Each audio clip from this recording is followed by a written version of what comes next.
Muito prazer, meus amigos, tudo bem com vocês? Iniciando mais uma live aqui com o gestor. Vocês sabem como é importante, como a gente preza por esse contato com os gestores, para poder bater esse papo, conversar, ter o mindset de quem está ali tocando, está por trás do fundo. E hoje a gente tem a oportunidade de conversar com o Fábio Idoeta, ele que é CFO e diretor de RI lá do SE, que é R11, esse que é um fundo da Sequoia Properties.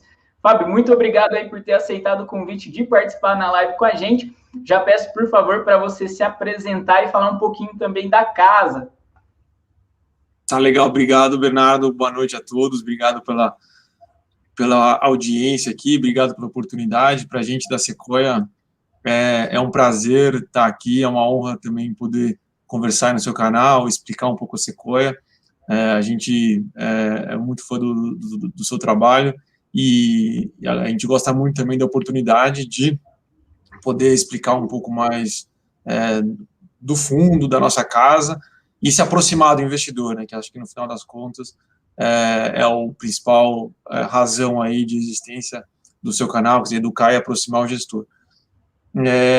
Já falando aí sobre a Sequoia, então a Sequoia é uma empresa imobiliária integrada, né, então a gente existe já há mais de 30 anos, né, a gente foi fundado em 1989 por um dos meus sócios, o André, e a gente começou, na verdade, talvez de um caminho que muitos gestores fazem da forma inversa. A gente começou operando imóveis, propriamente dito. Então, a gente começou primeiro pelos imóveis, para depois migrar para os fundos. A gente começou fazendo gestão imobiliária, dos mais diversos tipos de imóvel, carteiras de clientes, das mais diversas geografias e localizações aqui no Brasil. Isso para a gente nos deu uma experiência muito granular da operação imobiliária. Então, a gente conhece, por estar operando imóveis há mais de 30 anos, no detalhe, o que acontece, o que tem que ser visto, quais são os pontos mais importantes ali para estar em cima, e isso para a gente é super importante. Aí, com o passar do tempo, a gente passou a fazer também participar de desenvolvimentos, incorporar, né, fazer novos imóveis. Então, hoje a gente tem, inclusive, até hoje a gente tem essa área, uma incorporadora que promove desenvolvimento imobiliário, principalmente aqui na cidade de São Paulo, mas também na Grande São Paulo. E mais recentemente, já faz aí alguma coisa em torno de quase 10 anos, a gente passou a fazer gestão de fundos também. Primeiro, fundos focados em desenvolvimento imobiliário e destinados para o público mais, que a CVM chama de investidores qualificados, né, que são aqueles investidores que investem ali mais de R$1 milhão nos produtos. E mais recentemente, né, a gente passou a fazer a gestão do Sequoia 3, né, que é o SEC R11, esse fundo aqui que é o objeto da nossa conversa, e a gente queria muito, depois de anos servindo, né, prestando serviço para apenas esses investidores aí qualificados, a gente queria trazer essa mesma experiência para o público em geral. Né? Então, no início desse ano, aqui em 2021, nós listamos o Sequoia 3, que ele era um fundo antes, não nasceu listado, né? Ele é um fundo que já existia, tinha uma base de imóveis. Nós fizemos o IPO dele, então a gente listou as cotas dele, fizemos uma captação inicial, e hoje aí é um fundo com 5 imóveis, quer dizer, um fundo como qualquer outro que está listado na B3. Não, legal, muito bacana. O fundo está fazendo o quê? 6 meses de IPO, ô Fábio? Acabou de fazer, dia 26 de agosto, fez 6 meses de listagem. Legal, é uma vitória, né? Não é fácil, né, trazer um fundo para varejo, é outro contato. A gente estava conversando brevemente antes de iniciar a live, né, Fábio? É diferente, né, de lidar com o público de varejo, como a gente falou, pessoas físicas, o modelo, né, de fundos imobiliários de relatório gerencial, de contato, de participação de live. Como é que tem sido essa migração para vocês? Olha, assim, a gente está muito acostumado, viu, Bernardo, a prestar contas para investidores, né? A gente trabalha com capital de terceiros desde que a gente nasceu, né? Quer dizer, no começo esse capital era em formato de imóveis, depois passei em formato de dinheiro, mas na prática é a mesma coisa, você está cuidando do patrimônio de um terceiro. E isso requer muita responsabilidade, muita transparência, governança, comunicação. né? Então, a gente está muito, muito acostumado a fazer isso. Para a gente é um prazer. Então, a gente vinha fazendo RI de uma forma mais concentrada, né? Porque quando você trabalha com investidores maiores, você acaba tendo menos investidores. E a única coisa que a gente fez de diferente mesmo foi implementar uma área de RI mais robusta, assim, quer dizer, reforçar o time, fazer relatórios mais completos ainda, né? Esse, na verdade, eu até considero uma das grandes vantagens do mercado imobiliário, de fundos imobiliários brasileiros, né? Porque a quantidade de informação e transparência que os fundos imobiliários provém através dos relatórios gerenciais é realmente de padrão muito alto. Assim, é difícil até, quando você olha internacionalmente, é difícil encontrar países que tenham tanta transparência, tanta disponibilidade de informação todo mês, como a grande maioria dos fundos fazem. Então, essa é uma das coisas também que a gente gosta muito de participar e se orgulha de ter um relatório também que tenha tanta informação, né, que a gente consiga transmitir a transparência, com transparência, a operação do fundo. Não, muito legal essas palavras que você trouxe. O professor Baroni, né, que é referência em fundos imobiliários, sempre fala que o mercado de fundos imobiliários é o mais vigiado do mundo, né? Que tem tanta gente observando, tem tanto gestor falando, tem tanta live acontecendo que não tem como acontecer algo muito relevante e ninguém ficar sabendo. Fábio, a gente já vai começar com um papo que eu achei interessante demais no fundo, que foi essa emissão que vocês fizeram, que eu chamei de disruptiva, né? Vocês tinham uma cota mercado ali em torno de 82, 83 e fizeram uma emissão a R$100 e obviamente, o mercado, a princípio, né, falou, ixi, essa emissão vai complicar. E aí vocês trouxeram todo um racional, né, de aquisição de 50% de um ativo que já está dentro do fundo, e aí seria pelo que eu entendi, via integralização de um outro fundo com cotas, né, do SEQR11, mas ninguém melhor para você explicar, por favor, essa operação. Tá.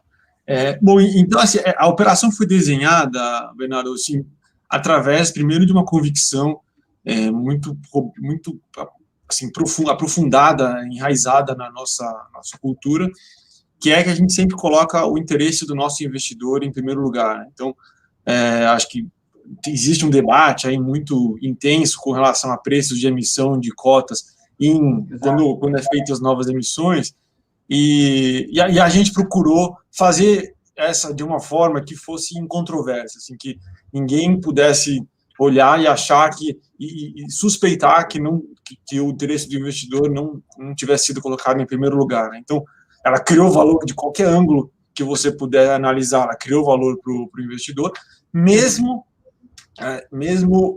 o nosso fundo está sendo negociado com um desconto super profundo, né, quase que inexplicável com relação à cota patrimonial. Então, enquanto que a nossa cota patrimonial é em torno ali dos seus R$105, como você falou, o fundo é negociado ali na casa dos seus 80 e pouco, o que para a gente é até inexplicável, né? Inclusive, essa emissão só veio a confirmar o fato de que esse desconto é realmente excessivo, né? Porque, no final das contas, o resultado dessa emissão é que o investidor, quer dizer, o fundo que foi o vendedor aí do imóvel, ele subscreveu 12 milhões de cotas, que foi em torno de 7% e 8% do fundo, em cotas do SEQR11 a R$100, a 30% do valor patrimonial, do valor de mercado, perdão. E aí, explicando um pouco mais a operação, então, a gente fez a segunda emissão para adquirir 50% de um imóvel, que a gente já tinha os outros 50%, então a gente conhecia, obviamente, profundamente, a gente fazia a gestão do imóvel até em nome desse investidor, por ter toda essa estrutura verticalizada que eu falei, e é um imóvel de altíssima qualidade, quer dizer, locado, é um imóvel da Magna, né, que se você, se qualquer um aí convidou todos aí a analisar o nosso relatório gerencial, ele está super detalhado lá. Então, basicamente, é um imóvel industrial, né, no Rio Grande do Sul, locado por uma companhia canadense, que chama Magna, né, uma das maiores empresas de autopeças do mundo, e nessa planta ela presta serviços basicamente ali para a GM, né? A GM tem uma planta enorme em Gravataí, numa cidade que fica na região metropolitana de Porto Alegre, e lá, nessa fábrica, né, a Magna, ela presta serviço para a GM na linha de produção, entre outros carros, do Onix, né, que é um dos carros mais vendidos do Brasil, quer dizer, é um projeto ali super bem sucedido da GM com a Magna e o restante da cadeia de fornecedores. E é um contrato atípico, até dezembro de 25, a Magna está super bem lá, então a gente tinha interesse em adquirir os outros 50%. E ainda assim, a gente fez em condições super boas. A gente pagou R$ 2.100 no metro quadrado, que foi um cap de 12,7. Então, a própria aquisição também foi muito bem feita. Mas acho que o mais interessante disso é que, ao invés da gente fazer da maneira tradicional, quer dizer, a gente vai lá, fecha a aquisição, depois vai fazer uma captação ao mercado, o que seria alguma coisa, seria até difícil, né, de executar no caso, dado aí o desconto em relação ao valor patrimonial. A gente combinou com o vendedor, né, com esse fundo vendedor, de ao invés de pagá-lo com dinheiro, a gente pagaria com cotas do fundo. Então, a gente emitiu novas cotas do fundo, e aí também outra parte super interessante foi o preço que a gente conseguiu negociar, que a gente emitiu a R$ 100 a cota, mesmo ela estando negociada na casa dos seus R$ 80, e no final das contas, isso, primeiro, mostrou uma confiança enorme, né, de um investidor novo entrando no fundo, pagando R$ 100 a cota, no final das contas, né? Sim. E também mostrou, por fim, a outra forma, né, de criação de valor para o cotista atual foi que o resultado dessa emissão foi um aumento na distribuição de dividendos por mês, né, na distribuição mensal de dividendos, na ordem de 3%. Quer dizer, aquele investidor estava lá no final do dia, uma vez concluída a aquisição, ele passou a receber ali 3% a mais do que ele vinha. Então, de novo, acho que criou valor sob todos os ângulos que é possível analisar. Fábio, vários dados legais dessa sua fala. O primeiro deles que eu queria abordar, tem uma discussão muito grande existindo ultimamente em fundo de tijolo quanto ao VP. E essa emissão de vocês me parece muito nítido o respeito ao VP, né? Você não consegue dialogar com um institucional e falar para ele, olha, a minha cota está 83, o meu VP está 100, então vamos fazer a 100 porque o VP é isso. Não, o VP ele tem um respeito, né? Ele tem realmente algo concreto a ser seguido. Eu queria que você abordasse até para elucidar o pessoal quanto a isso, quanto à questão do VP, dos laudos de avaliação, da riqueza de detalhes desses laudos, do respeito realmente ao VP, se você puder, por favor. Claro, não, o VP, né, ele reflete o valor dos imóveis que é obtido através de uma avaliação independente. Então, a gente ali, de acordo com as instruções da CVM, uma vez por ano, a gente contrata um avaliador externo que vai lá, visita o imóvel, tira foto, ele verifica as condições construtivas, verifica o estado de manutenção, e tão importante quanto, ele verifica o contrato de locação que está em vigor e o preço da região. Então, o que ele faz? Digamos, ele faz uma projeção olhando para frente, digamos, 10 anos, e fala o seguinte, olha, até, no caso da Magna, por exemplo, até dezembro de 25, você tem um contrato atípico aqui, que tem uma garantia de recebimento muito alta, então ele desconta esse valor presente, e depois ele projeta, olha, dado ali os preços da região, a probabilidade de você ficar com ele vago por tanto tempo e depois alugar por tal valor pelo restante do período até dar 10 anos. Então, é uma análise super meticulosa, muito, muito bem feita, e tão importante quanto ela é independente, né? Então, não é o gestor que faz, porque nós como gestores, poderíamos ser julgados ali que temos um conflito de interesse, e não existe. Então, é um terceiro, ele faz análise, o fundo que contrata, e aí esse laudo é utilizado para marcar o imóvel todo ano. Então, a teoria por trás do valor patrimonial é essa. No nosso caso, você falou que foi um respeito ao valor patrimonial, na verdade, a gente seguiu à risca o valor patrimonial, porque a gente comprou o imóvel, como a gente já tinha os outros 50% do imóvel, o preço que a gente negociou de aquisição foi exatamente o valor do laudo. A gente não comprou nem acima e nem abaixo do valor deste laudo que estava sendo usado para marcar o fundo desde 31 de dezembro de 2020. Não, muito bacana esse esclarecimento, eu achei sensacional e agradeço você a abrir esse lado que eu acho muito bacana. Fábio, quando você fala do desconto na cota, dá para ver um desconforto muito grande, o que é ótimo, porque a gente vê o gestor preocupado com o secundário, mostra que realmente ele quer esse fundo maior, ele quer esse fundo mais líquido, ele quer cotistas do varejo ao lado dele, então eu fico feliz de ver isso. A gente vê aí que vocês estão com um PVP aí de 0,75, 0,76, e é interessante que o rendimento de vocês é bacana. Vocês distribuíram, acho que durante os primeiros 5 meses, em torno de 0,67, no último mês, 0,69.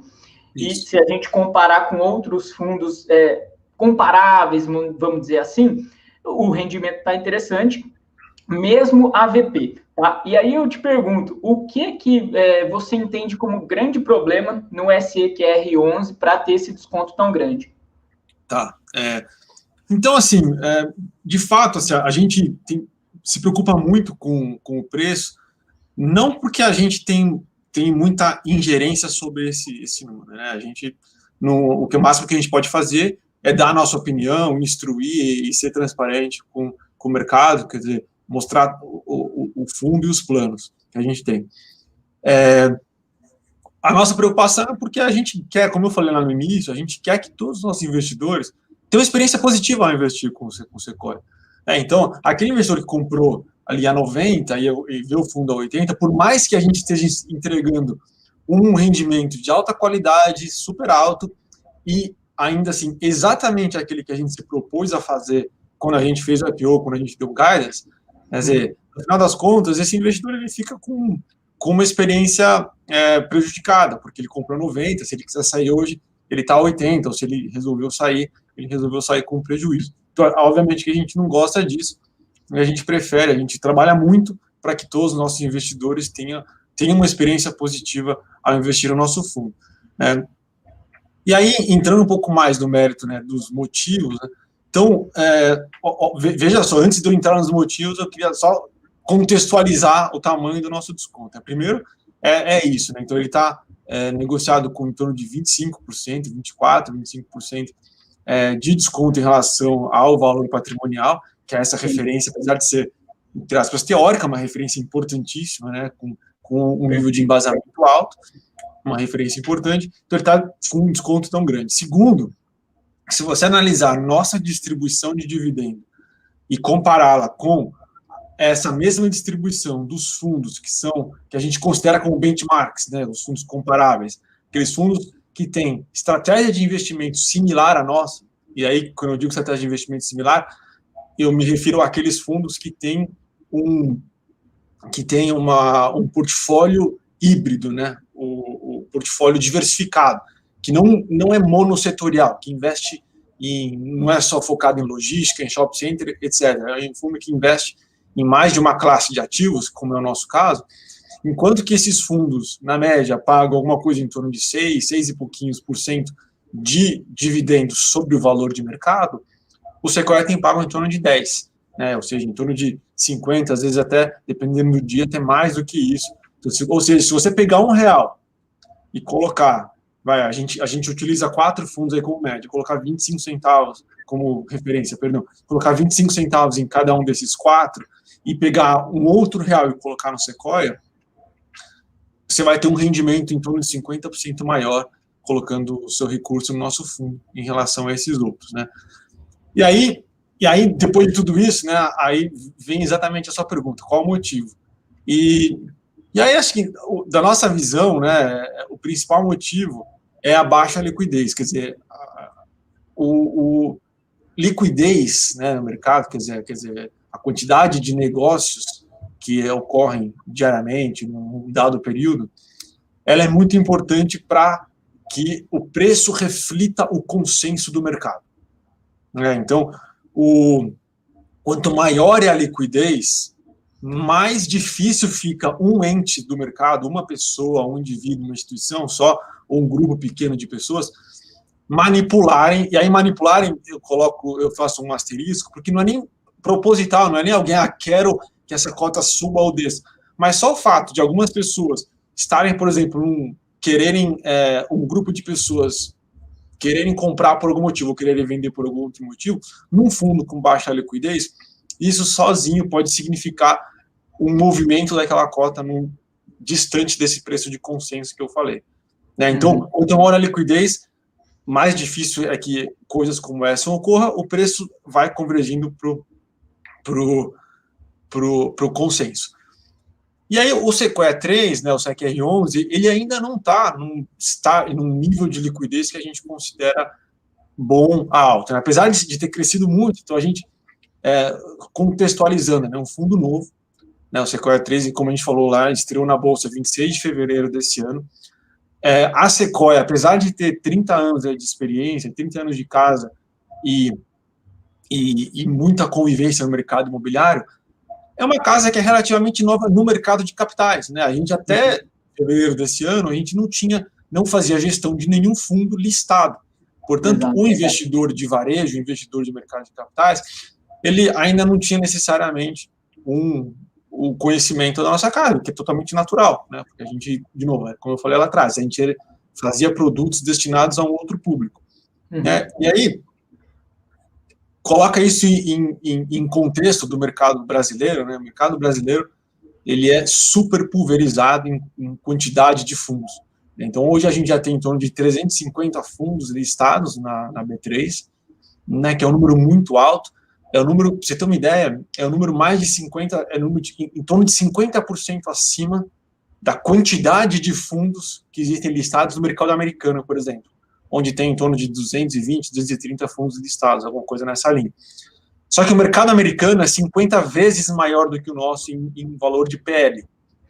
Então, no mercado que é uma fração do mercado americano, a gente tem 40% a mais de fundos listados. Então, o que isso quer dizer? A pulverização é muito alta. Mas a concorrência, o cardápio que o investidor brasileiro tem é gigantesco. Então, ele pode colocar no nosso, pode colocar fundos de 300 outras casas, né, 300 fundos diferentes.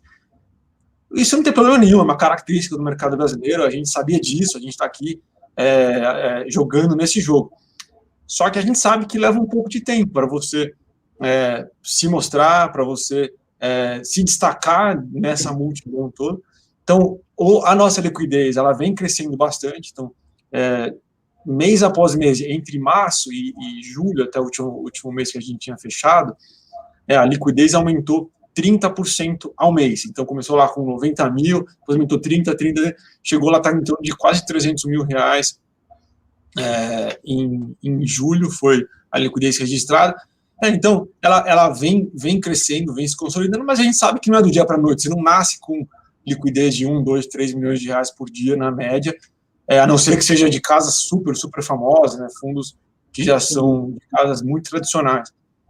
Então, a gente hoje, de novo, assim, aquilo que eu falei de ter o interesse do nosso investidor em primeiro lugar, o que a gente tem trabalhado muito é para aumentar essa liquidez. Né? Então, coisas como essa daqui, de expor o fundo, mostrar a qualidade dos imóveis, a qualidade da nossa renda, é um passo super importante para o desenvolvimento dele. Não, legal, muito bacana. Você acredita que a tese híbrida, né, de ter ali varejo, ter comercial, ter logístico, atrapalha um pouquinho nesse ponto? Porque eu penso assim, talvez você até discorde, mas eu penso assim, o iniciante, para ele é muito mais fácil ele olhar aquela carteira de fundos de Lajes e falar, pô, esse aqui é de Laje, eu sei da região dele, ok. Logístico, eu tenho ali as regiões, é Extrema, é Cajamar, é não sei o que, ok. E aí eu abro o Sequoia, eu penso, poxa, aqui tem, além de algumas regiões não tão conhecidas, né, como você falou lá do imóvel do Rio Grande do Sul, tem também essa diversificação de tipos de ativos. Você acha que esse também é um ponto que tem, vamos dizer assim, prejudicado inicialmente o trabalho de vocês? Olha, na verdade, assim, a minha visão, como gestor e como alguém com uma formação, experiência financeira, vai, na verdade, pelo outro lado, é oposta a essa, que é basicamente o seguinte, eu acho que se você conversar com 100 players do mercado financeiro, os 100 vão dizer que diversificação é alguma coisa importante para qualquer portfólio de qualquer investidor. Então, você, Bernardo, você tem lá a sua carteira de investimentos, eu duvido que você coloque todo o seu dinheiro, ou 80% do seu dinheiro, em um fundo, em um gestor, ou em um produtinho só. Então, essa diversificação é algo importante para qualquer portfólio quando se olha no longo prazo. E aí, quando nós, gestores, no fundo nosso, não fazemos essa diversificação, por exemplo, se o Sequoia 3 fosse um fundo só logístico, por exemplo, qual que é a mensagem que eu estou passando para o investidor? Olha, eu vou focar em logística, então eu transfiro a você, investidor, a responsabilidade de criar essa diversificação. Uhum. Então eu falo o seguinte, investidor, você, pessoa física, se você quiser ter diversificação, compra um pedaço de mim, mas vai ter que comprar dos outros também. A gente aqui no Sequoia 3, a gente se propõe a prestar um serviço adicional, que é já ter uma diversificação intrínseca ao nosso portfólio. Né? Então, a gente, quando ele compra cotas do Sequoia 3, ele já não está exposto só à logística, só à renda urbana ou só a imóveis comerciais. Ele está exposto a uma cesta dessas classes de ativos que, no final, dão uma renda, que a renda que a gente já entrega já tem uma diversificação embutida. Né? Então, e diversificação, de novo, é importante porque ela aumenta a média do seu retorno no longo prazo. Eu acho que todo mundo que passou aí, que tinha investimento na fase da pandemia, né, no início da pandemia principalmente, que viu ali os seus investimentos irem para um lado A ou B, principalmente os logísticos, o shopping center, né, que principalmente shopping center, né, que teve uma deterioração de preço muito grande logo no início, por causa das restrições de mobilidade, etc., sentiram na pele a importância de diversificar. Né? Se o fundo deles tivesse uma cesta de produtos, em vez de cair o quanto caiu, poderia ter caído menos, ou recuperado mais rápido, assim por diante. Não, muito bacana. Então, a gente se considera, Bernardo, ainda como gestores, com uma responsabilidade de prover essa diversificação no nosso portfólio. Não, legal, achei muito bacana a explicação, né? A gente tem um fundo híbrido e já consegue acessar diversos tipos de ativos em um único fundo. Acho muito bacana essa tese que você trouxe. Fábio, algumas pessoas mandaram para a gente e não pode faltar essa pergunta, tá? A taxa de vocês, taxa de gestão e administração somadas, acho que 1,24%. Isso. E assim, o convencional que a gente tem aí no mercado é 1%, tá? E aí eu pergunto para você, essa taxa, você acha que, de alguma maneira, também assusta o investidor? Vocês repensam essa taxa? Pode, de repente, modificar no futuro? Ou qual é o racional por trás dela? Acho que esse é o mais importante para você expor para a gente, por favor. Tá. Na verdade, assim, eu acho que não deveria assustar ninguém, porque quando aquela análise de rentabilidade comparativa que eu fiz, por exemplo, ela já é líquida de taxas. Ou seja, mesmo com uma taxa talvez acima um pouquinho desses outros fundos, ainda assim nosso fundo está dando uma rentabilidade muito acima dos fundos que têm estratégia comparável. Né? E o motivo para ela ser um pouco mais alta do que se você comparar com fundos muito maiores é por causa do tamanho. Né? Então, o fundo, assim, qualquer gestor precisa de uma estrutura, né, para gerir aquele fundo, precisa de gente competente, precisa de espaço, etc. Precisa de uma série de custos. E quanto menor esse fundo, a taxa tem que refletir um pouco essa estrutura. Inclusive, né, esse é um dos motivos que a gente gosta muito de prover o crescimento. Né? Esse é um dos motivos, por exemplo, que a gente fez essa segunda emissão. Porque o crescimento, ele traz muitos benefícios, né, para todo mundo envolvido aqui no fundo. Então, ele traz redução de concentração, aumento da diversificação e diluição de custo fixo. Então, a gente, e isso é um compromisso aqui, público, que a gente está fazendo, conforme o fundo for crescendo, a gente vai reduzindo a nossa taxa de gestão, porque a gente sabe que a gente hoje está um pouco acima, porque o fundo tem um PL ainda relativamente baixo. Quando a gente tiver, hoje ele tem 170 milhões de PL, quando tiver com 250, 300, 400, pode me cobrar que a gente vai reduzir essa taxa para ir adequando e, quer dizer, convergindo para a média da indústria, que se você fizer essa comparação, provavelmente a gente está sendo julgado contra fundos que tem 500, 1 bi, 2 bi de patrimônio. Mas a gente vai chegar lá, a gente sabe. E um dos benefícios de quem está há 30 anos no mercado, como é o caso da Sequoia, é que a gente não é imediatista. A gente não olha no 2021, 2022, a gente olha os próximos 10, 15 anos. Então, a gente não tem pressa nenhuma para o fundo crescer, a gente quer crescer da maneira correta. Não, legal, tá explicado, achei bem bacana. Essa questão dos custos fixos também tem sido uma dor de vários gestores, né? Que essa pergunta eu fiz para você e como faço para todos os gestores que passam por aqui, né? Quando a gente recebe algum apontamento aí, né, do investidor, do espectador aí, a gente gosta de repassar.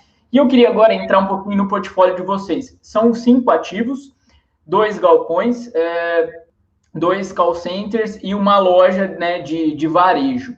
E aí eu queria, para a gente começar, a falar do ativo Jandira, que é um galpão que tem uma parcela refrigerada. E aí eu acho que nas lives o pessoal acaba ficando mais do mesmo, eu quero tentar adentrar um pouquinho mais. Primeiro, se você puder falar para a gente a diferença de um galpão refrigerado e um climatizado, e a importância de ter um ativo desse nicho. E também, para a gente falar aí do aluguel, eu fiz aqui alguns cálculos, posso estar enganado, você também me corrige aí, por favor, R$27 o metro quadrado, pelo que eu entendi. E a gente vê que esse ativo Jandira, ele está praticamente no raio 30 de São Paulo, que é uma região que vem sendo muito explorada, especialmente para a questão de e-commerce, isso tem sido muito relevante, né, no segmento. Eu queria saber de você também, estou emendando aí a pergunta, de upside nesse aluguel, porque é interessante, primeiro por ser um galpão refrigerado e segundo pela localização dele. Tá bom, então começando pela sua primeira pergunta, de fato esse é um galpão que ele é refrigerado e parcialmente congelado. O que quer dizer isso? Quer dizer que ele tem um controle de temperatura dentro dele, com o sistema de refrigeração, e parte dele ele tem câmaras frias com capacidade de congelamento. Quer dizer que dentro daquela área que dentro das câmaras frias, ele chega a temperaturas negativas. E para que serve isso? Porque uma série de produtos precisam ser conservados em temperatura controlada ou em temperatura negativa. No nosso caso, esse imóvel foi construído pensando na indústria alimentícia. O nosso locatário é uma empresa de logística da indústria de alimentos. Eles fazem a logística, a distribuição de produtos para uma série de grandes varejistas aí de alimentos do Brasil. Então, eles precisam, por exemplo, para você armazenar, digamos, carne, você não pode armazenar em condições de temperatura alta, porque você prejudica a integridade do produto. Então, é super importante essas câmaras frias para esse segmento alimentar. E aí, entrando já a sua segunda pergunta com relação ao aluguel, né? Então, o aluguel, se não me engano, aqui, se me falha a memória, alguma coisa em torno de R$28, está bem próximo aí da sua conta. A gente fechou esse aluguel em 2019. Esse imóvel, o locatário atual, que é a Home Oeste, ele assumiu como locatário em maio desse ano agora, então é um contrato super novo, mas eles já eram sublocatários, eles já vinham operando esse imóvel desde janeiro de 2020 ou dezembro de 2019, alguma coisa assim. Então a gente fechou esse aluguel lá atrás. A gente acha que tem upside, sim, não agora, obviamente, porque o contrato acabou de ser implementado. Inclusive, ele está em um período de desconto, né? É um aluguel que ele tem 3 anos de desconto em relação a esses 28%. No primeiro ano são 21%, depois 14%, depois 7%. Então, ano após ano, a gente vai ter um aumento real ali só pela redução progressiva desse desconto. E agora, assim, como ele tem, como você falou, é próximo de São Paulo, ele tem umas características muito importantes, além da refrigeração e congelamento. Ele é próximo de São Paulo, dentro de um condomínio logístico, e ele está no eixo ali da Castelo Branco, em Jandira, onde não é tão óbvio, não é tão comum ter imóveis com essa característica. Né? Então, para empresas desse setor de alimentos que precisem da cadeia congelada, ele acaba sendo uma das poucas opções ali no Hilton da Castelo Branco. Né? Então, a gente acha que, óbvio, com o passar do tempo e uma vez que esse contrato esteja em fase de revisão, a gente poderia, sim, se o mercado continuar com o mesmo movimento que ele tem apresentado recentemente, deveria haver um upside nesse contrato lá na frente. Inclusive, é um contrato atípico, né, que permite essa revisional daqui um tempinho, né? É um contrato típico, isso. Típico, perdão. Isso. Contrato típico que permite essa revisional daqui um tempinho, então é interessante. Né, eu avaliando aqui, eu vejo esse lado de upside, claro, é o que você falou, tem que ver o movimento do mercado, se vai ter, né, essa continuação, mas acho que é interessante, é um dado aí que quem está na nossa live pode acrescentar na avaliação. Outros ativos que eu queria puxar, até também puxar uma pergunta do Rodrigão, que está sempre aqui com a gente, grande parceiro, né, saber sobre os contact centers localizados no subúrbio carioca, Madureira e Penha, e é mais vantajoso estar nesses ativos em localização alternativa. Eu queria até acrescentar, a gente vê, e isso não é só no caso do fundo de vocês, né? Os ativos que estão atentos, em geral, não são aqueles imóveis que chamam a atenção do investidor, né? Que ele olha no relatório gerencial e fala, caramba, esse é o ativo que eu queria morar, né?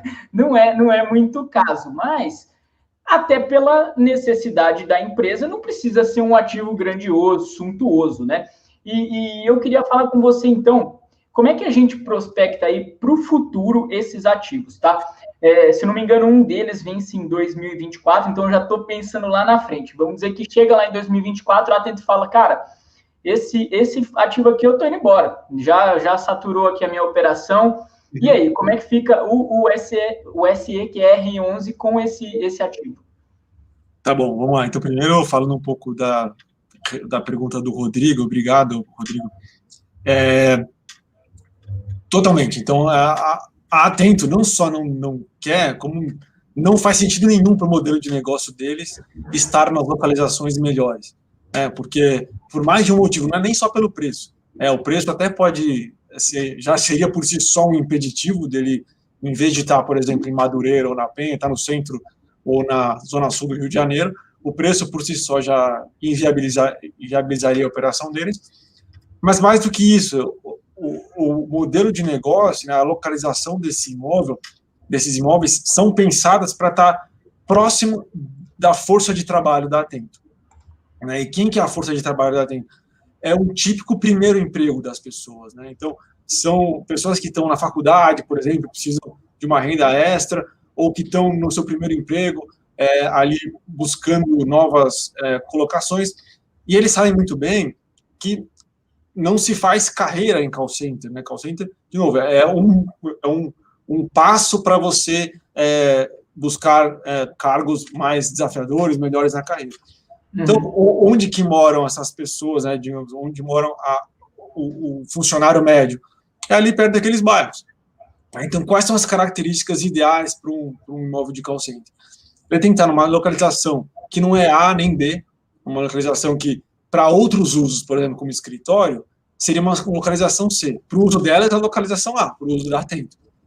Segundo, tem que ser uma localização de alta densidade populacional, né, porque eles precisam atrair muita gente de call center que mora ali na região.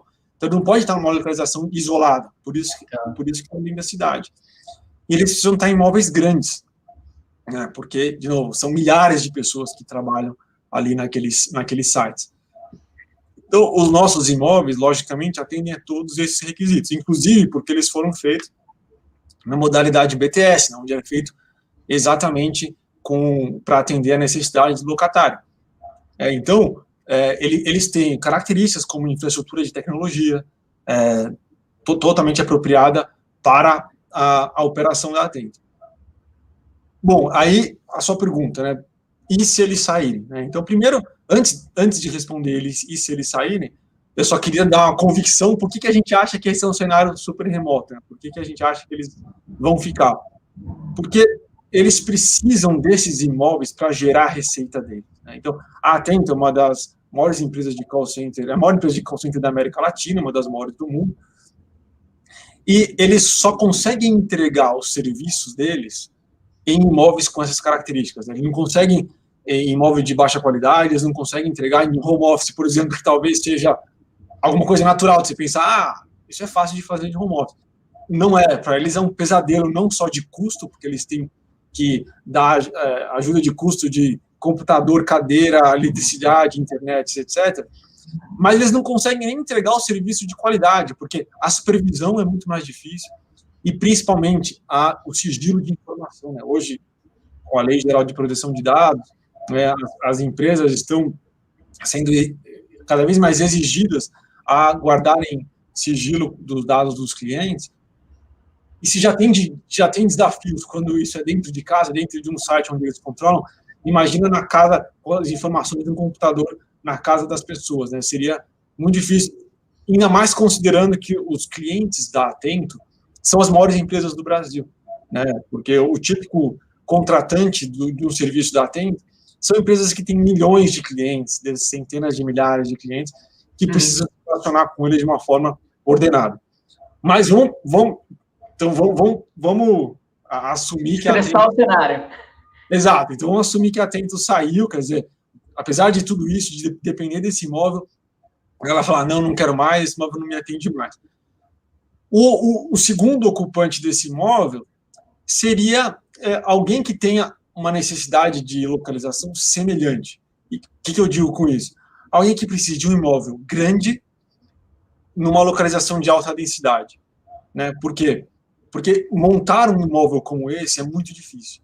Se você navegar ali no Google Maps, nas proximidades dos nossos imóveis em Atento e Madureira, você vai notar essa concentração de pessoas, essa alta densidade.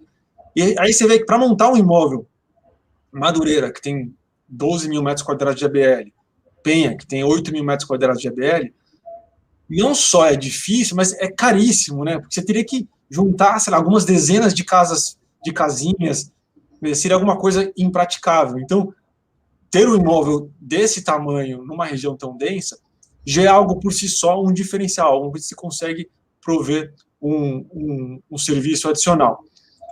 E aí, quais são, só fazendo um exercício aqui, já dado que a gente tem tantos anos, mas ainda assim fazendo um exercício de quem seriam empresas como essa, universidades, hospitais, quer dizer, quem precisa de imóvel grande pronto em localização de alta densidade? Em geral, são esses inquilinos. Né? Então, mesmo se ela tem de sair, ou se uma outra empresa de call center não ocupar, a gente não acha que esse imóvel vai ficar indefinidamente vazio, quer dizer, que a gente teria seríssimos problemas de locação. Lógico que sempre é desafiador, nada é fácil na vida, muito menos no mercado imobiliário, mas a gente acha que os imóveis têm muita qualidade e poderiam ser utilizados não só por call center, mas por esses outros usos também.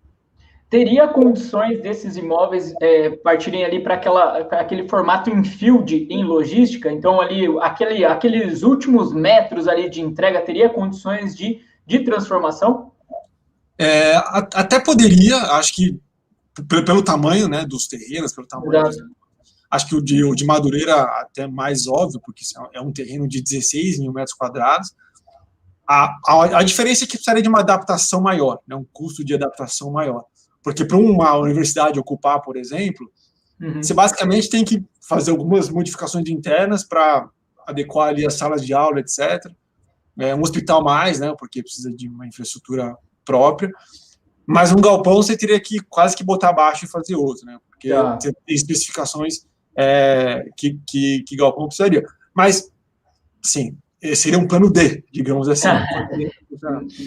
Não, legal. E o último ativo que a gente não falou ainda, que é o imóvel da Habitat, que é um imóvel super interessante, né? Uma loja, né, que está hoje locada para Praça Marché. Isso. E achei bem bacana o modelo de negócio de vocês, que é também vinculado ao resultado, né, do locatário. Eu queria que você falasse um pouquinho também desse ativo. Tá, esse é um ativo que a gente gosta muito também, porque reúne diversas características que a gente valoriza na aquisição de um imóvel, né? Então, primeiro, porque a gente adquiriu ele recentemente, então a gente comprou no IPO, com os recursos do IPO, a gente concluiu a aquisição, e ele é um imóvel que ele está dentro do bairro do Brooklyn. Para quem não conhece, que o bairro do Brooklyn é um dos bairros de classe alta de São Paulo, e é uma região que foi desenvolvida, né, foi verticalizada mais recentemente, assim, nos últimos 15 anos. Se você voltasse no tempo 15 anos, era uma região muito horizontal, com casas, etc. E hoje você olha ali, tem bolsões muito verticais, né, de alta densidade populacional, de pessoas que moram ali, que têm renda média alta e alta. Então, só que nesse período de verticalização, as incorporadoras, né, que desenvolveram esses prédios, elas focaram muito mais em imóveis residenciais. E é completamente compreensível, porque é onde as margens são melhores, você consegue vender aquele metro quadrado por um valor mais alto. Então, não foram produzidos naquela região imóveis com características como essa, né, com 3.500 metros quadrados de ABL dentro do bairro, né, que oferecem uma conveniência muito grande para quem mora ali. Uhum. Nesse caso específico foi possível, porque o empreendimento que ocupa esse imóvel, que fica em cima do nosso imóvel, né, porque é uma loja embaixo de um empreendimento residencial, é um empreendimento que pega o quarteirão inteiro, é um empreendimento gigantesco, com mais de 1.000 unidades, 6 torres, etc. Então, coube ali naquele projeto um imóvel com essas características, o que é raríssimo, né? Ter um empreendimento, um terreno disponível que pega um quarteirão inteiro desse tamanho, numa região tão populosa ali dentro do bairro de São Paulo. E aí, o locatário, né, que é o Saint-Marché, para quem não conhece, também é uma cadeia de supermercados, né, de varejo alimentar, também destinada para o público de alta renda, ele precisa de imóveis como esse, né, porque, de novo, ele tem uma vantagem competitiva ao estar ali, porque o vizinho ali, o concorrente dele, ele não consegue entregar essa mesma conveniência, né, tá embaixo do prédio, tá, quiser passos, ou ali é muito mais rápido chegar nele, é muito mais conveniente para o consumidor do que ter que atravessar uma avenida ou andar mais para chegar numa loja de um concorrente. E aí, uma das coisas interessantes nesse processo é que o aluguel do imóvel, como você falou, ele é variável com relação à receita do locatário.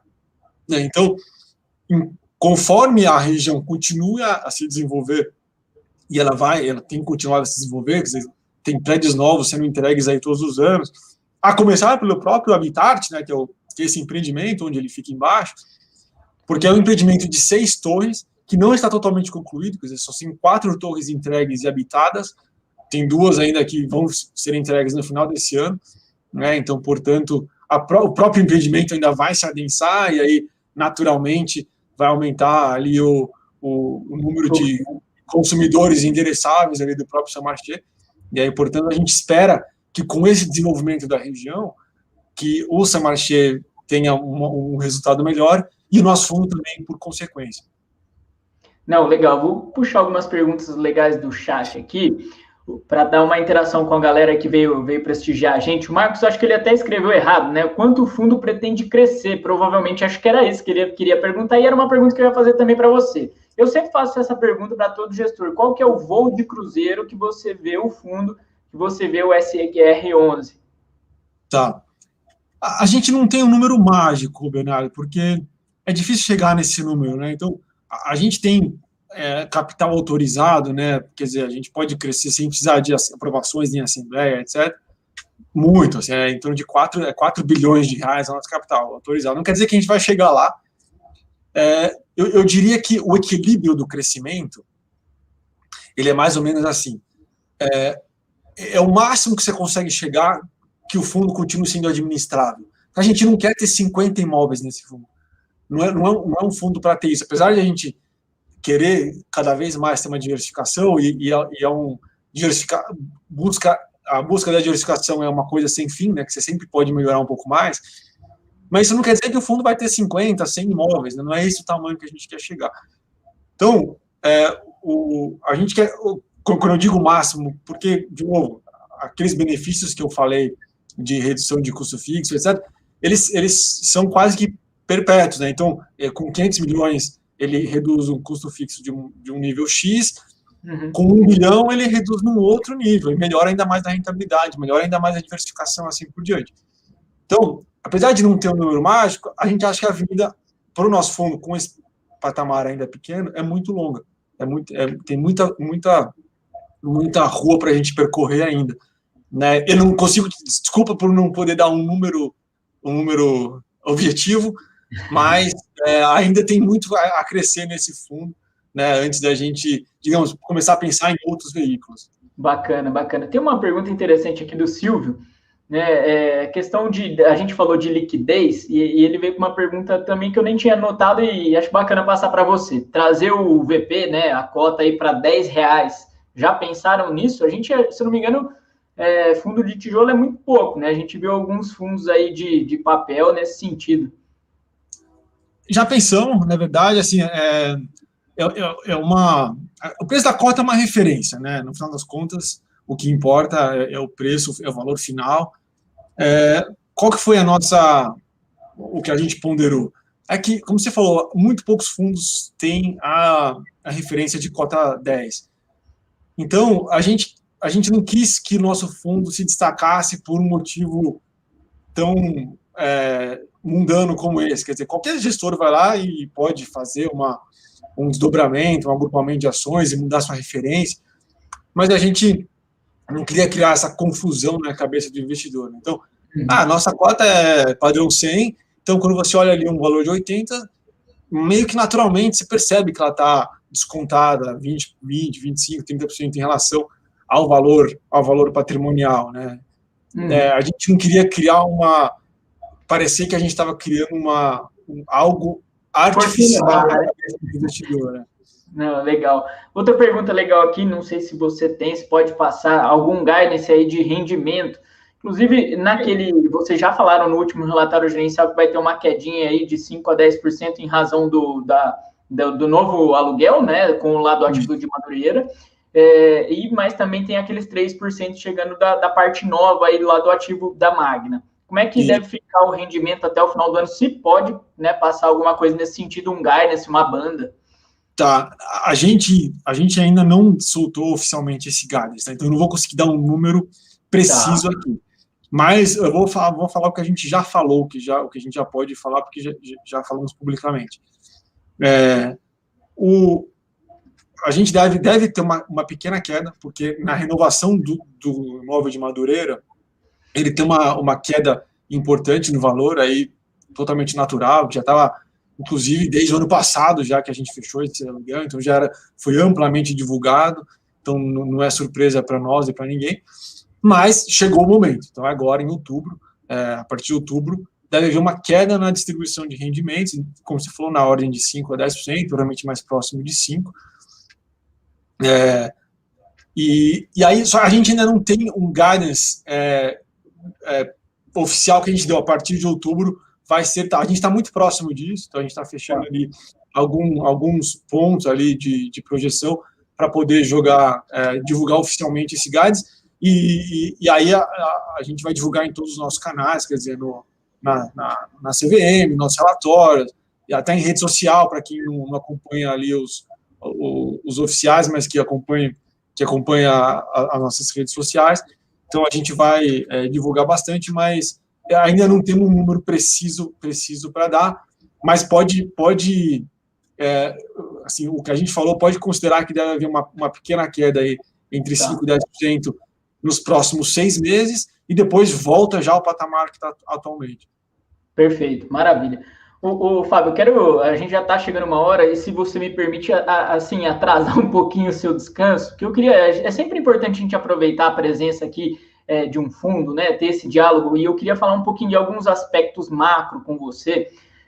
Hoje vocês têm lá 62% de contratos atípicos, né? E a gente tem visto que o contrato atípico, diuturnamente, tem sido aí questionado, vamos dizer assim, né? Alguns fundos têm passado por isso, é um negócio até que chato. Eu sempre falo, pessoal, eu sou do ramo do direito e, felizmente, a jurisprudência tem sido no sentido de manter, né, as cláusulas pactuadas livremente pelas partes. Mas eu queria conversar com você sobre isso. Qual que é o conforto de vocês para contrato atípico hoje? Tá, então, a resposta depende do contrato atípico, né? Porque um contrato atípico, a única coisa que ele quer dizer, por si só, é que ele não é regido pelas leis do inquilinato, que são os contratos típicos. Tirando isso, qualquer coisa pode estar escrita nesse contrato. Então, se esse contrato, dentro dele, tem alguma coisa que não é genuína, de fato, alguma das partes pode ir lá e questionar, falar, não, não é assim que eu entendo, tal. Depende de como esse contrato foi escrito, da força desse contrato. No nosso caso, a gente tem contratos super bem montados, né? Essa é uma das fortalezas do fundo, né? Vou dar um exemplo de como os contratos são bem feitos. No imóvel de Jandira, esse que está alocado para a Roma Oeste, antes, o inquilino anterior, ele era o BTS para ele, que era a Luft, ela ficou 11 anos como locatária do imóvel. Só que nos últimos 4, ela não ocupou o imóvel, porque ela tinha uma divisão lá que ela fechou, então parou de usar esse imóvel. Só que durante esses 4 anos ela continuou pagando os aluguéis, mesmo sem utilizar o imóvel. Quer dizer, essa seria um incentivo enorme para ele achar algum pelo em ovo lá e parar de pagar. Mas, de novo, a força do contrato, a maneira como ele foi estruturado, não permitia esse tipo de brecha. Então, depende muito de como o contrato foi estruturado. Mas isso que a gente está falando é termos jurídicos. Em termos econômicos, quer dizer, contrato atípico, ele não necessariamente é a melhor coisa, 1000 vezes melhor do que um contrato típico. Em geral, né, comparando duas situações análogas, um contrato atípico tem mais valor do que um contrato típico. Mas muitas vezes é muito importante analisar isso. E acho que tem vários fundos aí, o nosso inclusive, né, quer dizer, já houve casos aqui que a distribuição de rendimento tem uma redução porque um contrato específico deixa de ser atípico e passa a ser típico, que acaba o prazo dele. Então, às vezes, esses contratos podem esconder situações artificiais, porque o contrato atípico, muitas vezes, ele é feito em 10, 15 anos, e o mundo, né, o Brasil, a economia, passa por solavancos muito grandes, e aí ele acaba descolando do preço de mercado. É exatamente esse ponto que eu queria chegar. Exatamente esse ponto que eu queria chegar. A gente tem visto também, é interessante isso, a gente está chegando num cenário de maturação de alguns contratos de vários fundos, e a gente percebe, essa é a palavra que eu ia usar, o descolamento, né, do preço do aluguel, porque você conseguiu ali 10, 15 anos de contrato, eles foram rotineiramente sendo ali reajustados, né, pelo indexador do contrato, seja IPCA, seja IGPM, e aí a gente chega num determinado momento que o preço está totalmente irreal conforme a condição da região. E aí eu queria puxar esse ponto. Como é que vocês conseguem se proteger dessas condições para, né, obviamente que durante o curso que você está vivenciando o lado positivo, ninguém vai falar para o locatário, não, baixa que a região está diferente. Mas como é que faz isso? Como é que consegue lidar com isso, deixar tudo muito claro, transparente, ter o cuidado aí de chegar num preço razoável, porque depois vem um baque lá na frente também, né? Tá, então, tem mais de uma forma de lidar com essa situação, né? A mais importante é que, em qualquer caso desses, é importante que seja feito de forma transparente. Né? Porque a última coisa que você quer é que o investidor seja pego de surpresa. Se vai haver alguma mudança importante na distribuição de algum dos imóveis, o investidor tem que saber com muita antecedência. Né? Nosso caso, por exemplo, dá um exemplo do caso de Madureira. A gente divulgou, antes do primeiro dia que o fundo foi listado, antes do dia 26 de fevereiro, que foi quando o fundo estreou na Bolsa, a gente já tinha soltado um fato relevante dizendo que esse contrato tinha sido assinado. E ainda antes disso, no nosso roadshow do IPO, todos os materiais que a gente arquivou na CVM já contavam com um valor novo, porque a gente já tinha fechado, apesar de não ter sido assinado, já estava em processo de fechamento, a gente já sabia que... Então, a gente deu uma ampla divulgação, transparência com relação a isso. Esse é o ponto mais importante, porque situações como essa podem e devem ocorrer em vários desses casos de contratos atípicos, e o investidor tem que saber muito bem o que está acontecendo. Mas, dito isso, o gestor também pode fazer algumas coisas. Então, por exemplo, em alguns anos antes do contrato vencer, pode negociar uma extensão desse prazo mediante uma redução não tão grande, uma redução em degraus, para que o impacto no investidor não seja tão grande. São possibilidades, lógico que depende da outra parte, nada é fácil, nada é dado, mas existe essa possibilidade. A gente, inclusive, tem um dos casos aqui, no caso da Penha, a gente estuda fazer alguma coisa nessa linha, para estender um pouco mais o prazo, garantir um pouco mais a permanência. Mas existem formas do gestor contornar situações como essa. Mas é muito importante para o investidor ficar acompanhando. Olha, esse preço aqui está muito descolado daquela região. Se tiver lá naquele vencimento, já projeta que pode haver um solavanco como esse. E quanto maior for o peso desse imóvel no portfólio do fundo, maior vai ser o impacto final da cota na distribuição por cota. Não, legal. Tem uma pergunta aqui também no chat, e até queria, né, nessa questão de macro, falar com você. Cada reunião do Copom a gente vê o IFIX sangrar mais, né? Especialmente fundo de tijolo, tem sido difícil, porque é um cenário complicado. A gente vê no mesmo momento, né, crise econômica, ciclo imobiliário de baixa, alta de juros e inflação ainda alta. Então, tá aquela tempestade perfeita em cima de fundo de tijolo. Queria saber a sua opinião sobre esse momento histórico aí que a gente está passando. Tá. Então, assim, primeiro que é inegável, né, que a alta de juros prejudica o rendimento de fundo imobiliário. Na verdade, não prejudica nem o rendimento, prejudica o rendimento futuro, né, ou seja, o preço da cota, porque o aluguel é fixo. Então, como é que isso se reflete? Porque do dia para a noite, né, a partir de uma decisão do Copom, um dos concorrentes potenciais passa a ser mais vantajoso. E se esse concorrente passa a ser mais vantajoso, um pedaço do fluxo de capitais pode ir para lá e a vantagem comparativa do fundo imobiliário pode ser percebida de maneira reduzida. Então, óbvio que não dá para negar que qualquer aumento de juros atrapalha um pouquinho. Mas, dito isso, assim, a indústria de fundos imobiliários não precisa que as taxas fiquem tão baixas, né? Então, hoje, a gente está falando aqui na casa dos seus 5% de Selic, não tem problema nenhum. Dentro desse patamar, enquanto a taxa estiver em patamares saudáveis para a economia, você vai ver os fundos imobiliários vão continuar prosperando.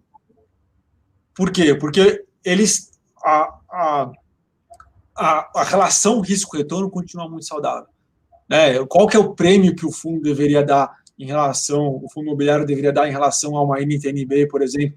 Você olha, historicamente, ali é 1, 2, alguma coisa nessa linha. Porque os imóveis, apesar de ser um investimento de renda variável, né, não necessariamente de renda fixa, é um investimento com risco muito mais controlado do que um investimento em uma companhia, em uma startup, companhias que têm um risco de execução maior, né? Então, quando o juros estava lá na casa dos seus 2, 3, que era consenso do mercado que não era um patamar sustentável, os fundos também não foram precificados a 2, 3. Continuou sendo, nenhum fundo estava dando 3%. Quando o juros estava 2, os fundos estavam dando 3, 3,5%. Né? O IFIX não estava negociado nesse patamar, porque as pessoas sabiam que não era sustentável. Então, o mais importante de tudo aqui é que a gente não volte para aquele ciclo de juros estratosféricos. Porque aí sim, quando o juros está fora do seu patamar saudável, ele prejudica os fundos imobiliários, mas também a economia como um todo, né? Porque fica muito mais difícil crescer. Por isso que o PIB sofre, por isso que o crescimento cai, a renda per capita reduz, investimento, e aí entra nesse ciclo ruim. Então, por enquanto, eu acho que ainda existe a maior parte da corrente dos economistas acredita que as taxas de juros vão ficar em patamares aí relativamente saudáveis nos próximos anos. Mas a gente está começando a ficar perto em patamares mais limítrofes, né? Então, lógico que é muito importante que a condição macro do país, quer dizer, a saúde das contas públicas, permita que os juros fiquem em patamares mais baixos. Não, legal, muito bacana essa visão, acho que é muito importante passar, né? E acalmar também um pouquinho os ânimos do pessoal. Tem uma pergunta muito legal também aqui sobre a alavancagem. Qual que é a ideia de vocês sobre a alavancagem, fazer securitização aí para aquisição de novos ativos? Então, a gente não é avesso à alavancagem. Na verdade, a gente acabou até passando por um processo oposto, né? A gente passou por um processo de desalavancagem desse fundo.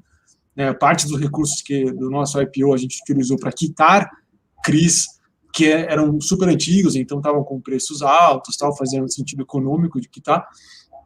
Mas a gente não é avesso à alavancagem, quer dizer, engenharia financeira para aumentar retorno.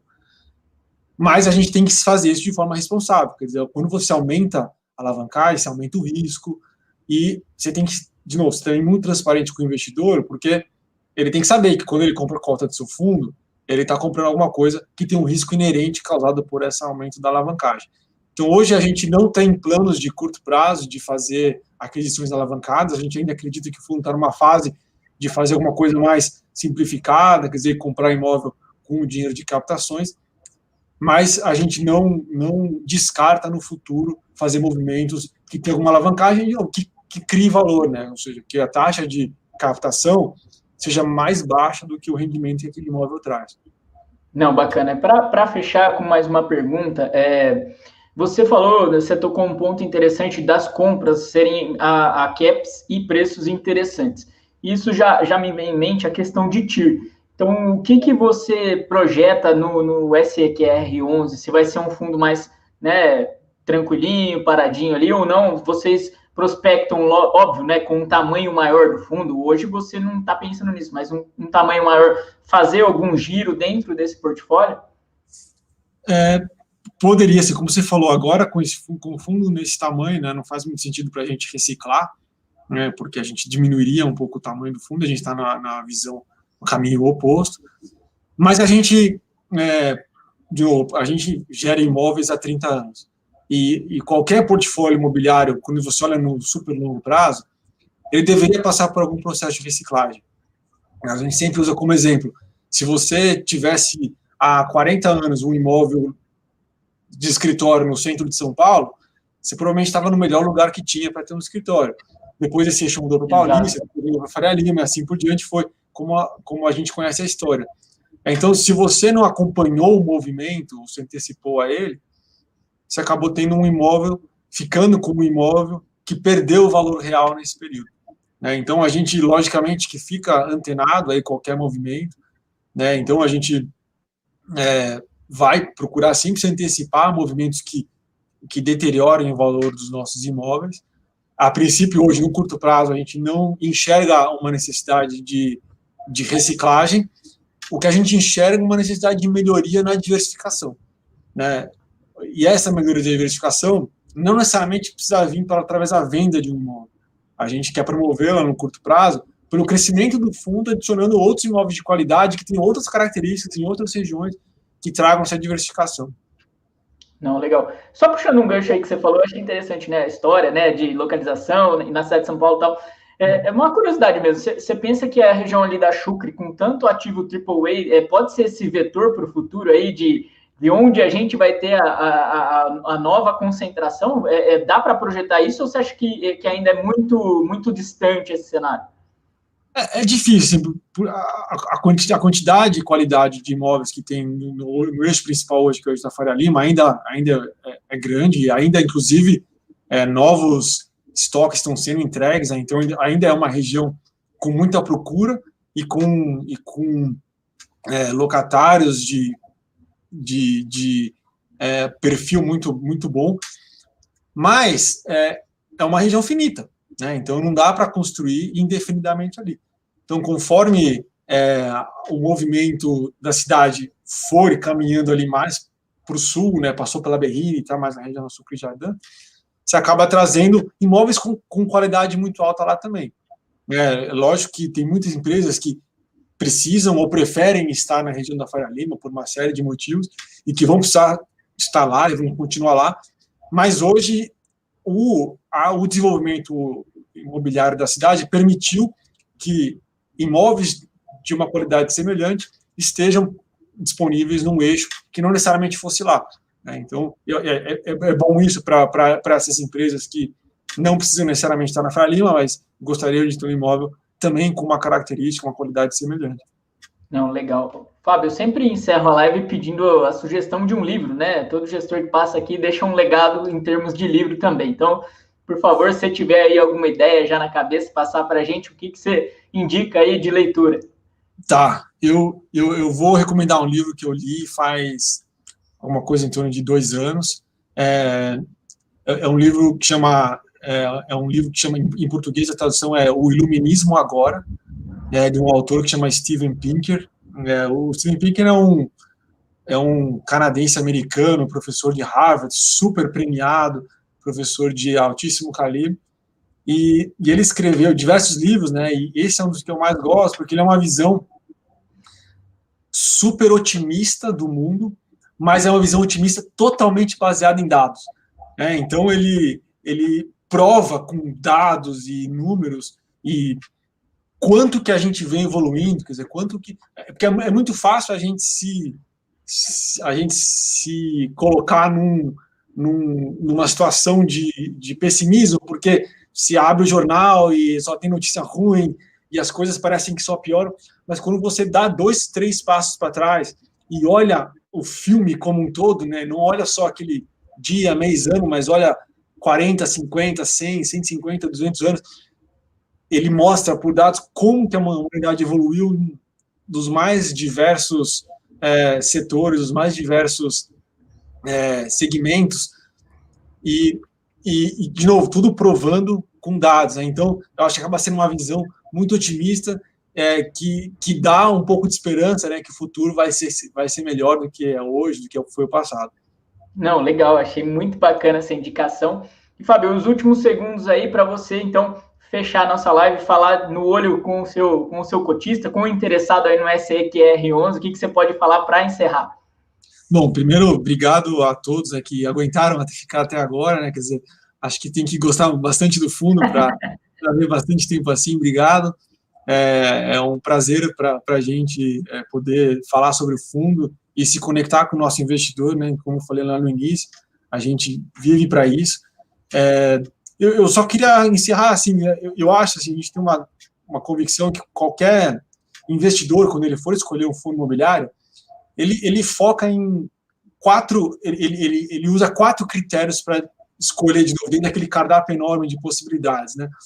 Um é a qualidade do gestor, né? Ele tem que gostar do gestor, tem que confiar naquele time que está gerindo o portfólio dele. Segundo, ele tem que gostar dos ativos. Terceiro, ele tem que gostar da estratégia do fundo, da tese de investimento, né? Porque o fundo vai continuar se desenvolvendo e ele está comprando um pouco dessa estratégia junto. E, por fim, ele tem que gostar do preço, né? Porque não adianta ser bom em tudo isso e estar super caro. Então, eu acho que esse, de um jeito ou de outro, mais intuitivo ou mais objetivo, as pessoas acabam fazendo ou deveriam fazer, ter uma metodologia de avaliação dessa forma. E a gente acredita muito, né? Uma convicção realmente, não é porque a gente é gestor, mas a gente acredita muito que o Sequoia 3, ele se posiciona muito bem, quer dizer, nos 3 primeiros, né, que são os fatores mais estruturais do fundo, a gente acha que em termos de experiência da gestora, de qualidade do portfólio, de estratégia do fundo, a gente não perde para ninguém, né? A gente tem um produto super competitivo. E em termos de preço, é aquilo que a gente falou no início da live, né? Ele está com desconto realmente absurdo em relação aos nossos concorrentes, aos nossos benchmarks. Então, a gente acredita, né, que hoje é uma excelente oportunidade de investimento. Então, eu queria encerrar convidando todo mundo aqui a analisar um pouco mais o fundo, baixar nosso relatório gerencial, entender os nossos imóveis, a qualidade da nossa renda, e se tiver alguma dúvida, procure nossos canais de RI, a gente está totalmente à disposição para a gente, é um prazer responder pergunta, e esperamos que vocês tenham a mesma opinião que a gente, que gostem tanto assim do fundo como nós. Não, legal demais, sensacional o fechamento que você fez. Muito obrigado aí pelo seu tempo, muito obrigado por se dispor a conversar com a gente, falar com o cotista. Realmente a transparência, esse diálogo é essencial. Obrigado aí por ter passado até um pouquinho do que a gente planejou. Peço desculpa também aí pelo horário estendido. E realmente muito boa sorte para vocês. Espero que o fundo aí traga ótimas notícias em breve. Pessoal, muito obrigado a vocês também. Como o Fábio falou, ficaram aí firme e forte até o final com a gente. Valeu demais, espero que vocês tenham gostado. Um grande abraço e até a próxima, se Deus quiser. Obrigado, boa noite a todos.